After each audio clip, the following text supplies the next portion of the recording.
اس سے آگے تو پھر یہی ہے کہ جب بیرونی دباؤ آئے گا تو یہی نون لیگ کا خوشامدی ٹولہ یہ بھی گواہی دے دے گا کہ وہ تو نون لیگ کی قیادت بھی عمران خان سنبھال لے, نواز شریف تو ایسا ہی چاہتے ہیں. یعنی بعد میں یہ باتیں کرنے کا فائدہ. اب آپ دیکھ لیجئے, اب مریم نواز صاحبہ نے مثال کے طور پہ کرسمس کے موقع پہ کل گئیں اور بڑی شروع نے تقریر کی, لیکن 10,000 کیک کہ جی میں 10,000 کیک بھی لے کے آئی ہوں, اور پھر انہوں نے ایک تفصیل سے کہا کہ ہندو, سکھ, کرسچنس میرے سر کا تاج ہے, میں سب کی وزیر اعلیٰ ہوں وغیرہ, بڑی اچھی باتیں ہیں. لیکن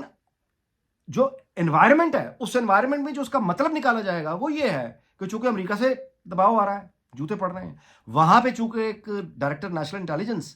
تلسی گاربرڈ وہ چونکہ تنقید کر چکی ہیں, اور ان کی ٹائم لائن پہ ابھی تک وہ ویڈیو پڑی ہے, اس میں وہ تنقید کر رہی ہیں پاکستان کے اوپر کہ یہ اقلیتوں کے ساتھ ظلم کرتے ہیں, 71 میں انہوں نے ہندوؤں کے ساتھ ظلم کیا. یہ ان کی ڈائریکٹر نیشنل انٹیلیجنس کی ویڈیو ہے, اور اقلیتوں کے حوالے سے انہوں نے بڑے اعتراض کیے ہیں. ویسے بھی یورپی یونین کی طرف سے اعتراض آتے رہتے ہیں. تو اب یعنی جتنی ایکسٹرا آرڈینری ان لیگ نے, نون لیگ نے یہ کرسمس منائی ہے, لگ یہ رہا ہے کہ وہ تو عید کبھی اتنی شوق سے نہیں مناتے جتنا کرسمس منا رہے ہیں. یعنی اس کا نتیجہ یہی سوچیں گے نا لوگ کہ یہ بوکھلاہٹ میں ہو رہا ہے, یعنی یہ بتایا جا رہا ہے کہ جناب ہم ہیں وہ لوگ, ہمیں سپورٹ کریں. اس طرح کی باتوں سے کوئی کیوں سپورٹ کرے گا, میری سمجھ سے باہر ہے. اور میں آپ سے گزارش کروں کہ میاں محمد نواز شریف کیوں اس آکورڈ پوزیشن میں بیٹھے ہیں,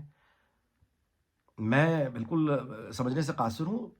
جہاں تک یہ ہے کہ ان کی مرضی چلتی ہے یا میرا تجربہ اس سے مختلف ہے. میں آپ کو ایک چھوٹی سی واقعہ بتا دیتا ہوں, تفصیل میں جانا مناسب نہیں ہے, کبھی موقع ہو تو وہی بتا دوں گا. ابھی آپ کو اتنی عرض کرتا ہوں کہ 2022 کے مڈ کی بات ہے, میں نے ایک آئیڈیا پریزنٹ کیا میاں محمد نواز شریف صاحب کی خدمت میں کہ جو یوتھ ہے پاکستان کی, وہ اس کا آپ سے تعارف نہیں ہے, اور وہ آپ کے بارے میں اتنا ہی جانتے ہیں, اور ایگزیکٹلی وہی جانتے ہیں جو عمران خان نے ان کو بتایا ہے. تو آپ پاکستان جانے سے پہلے اپنا ایک پروفائل, ایک انٹروڈکشن, ایک زندگی کی کہانی, اس کو آپ ریکارڈ کیجئے سوشل میڈیا کے لیے, اور وہ پھر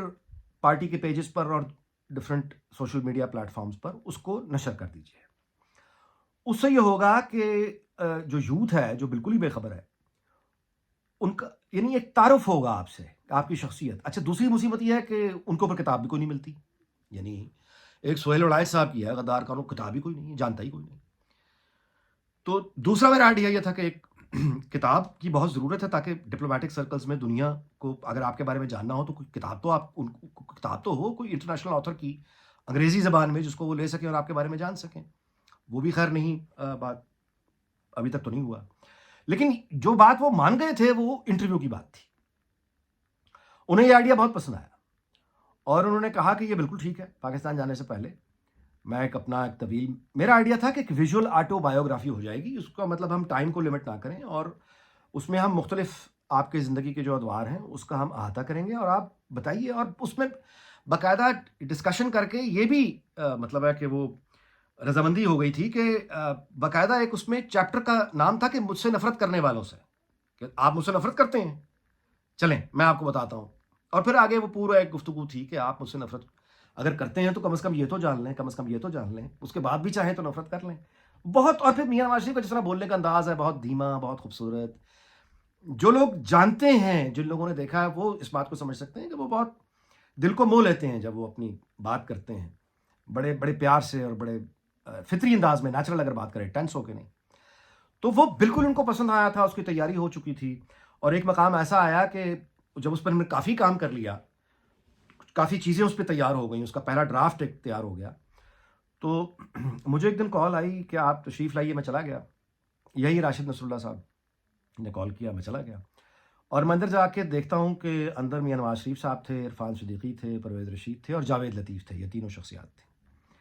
اور میاں محمد نواز شریف صاحب نے ان کے سامنے مخاطب کر کے مجھے کہا کہ انیق صاحب آپ کو مبارک ہو,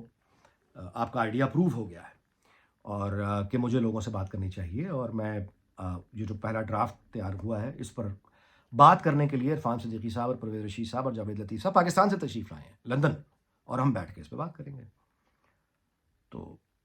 وہ ڈرافٹ پڑھا گیا, اس پر گفتگو ہوئی,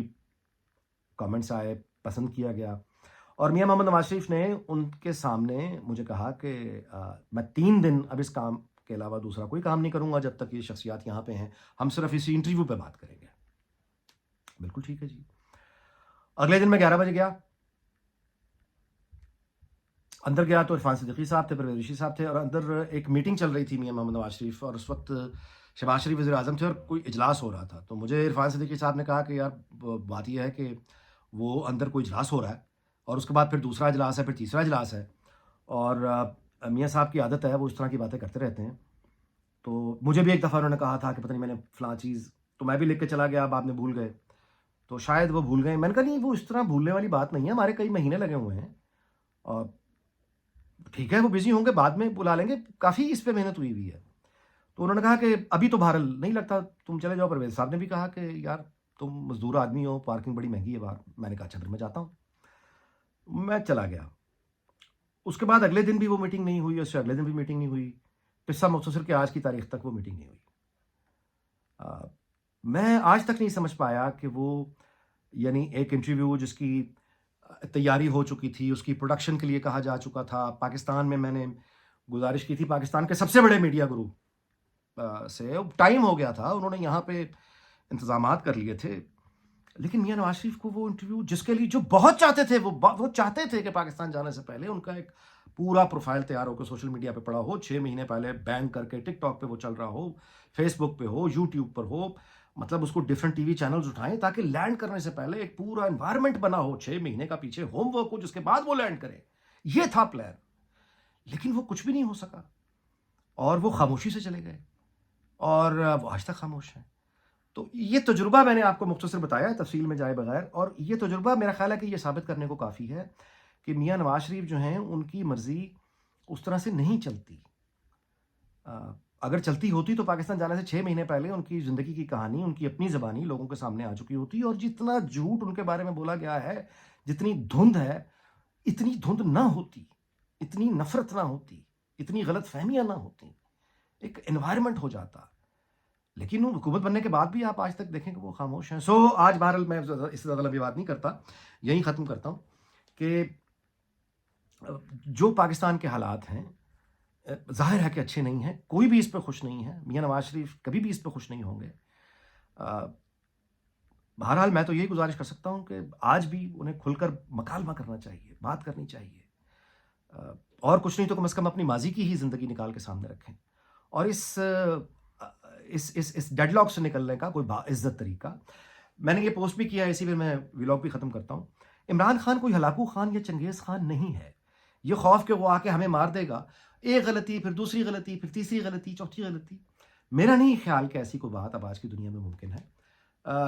اس کو بات کر کے آگے نکلنے کا کوئی راستہ، سال بعد الیکشن رکھ لیں، 1.5 سال بعد رکھ لیں، 10 مہینے بعد رکھ لیں، مذاکرات سے کوئی راستہ نکالیں، اس سے پہلے کہ بیرونی دنیا دباؤ ڈال کر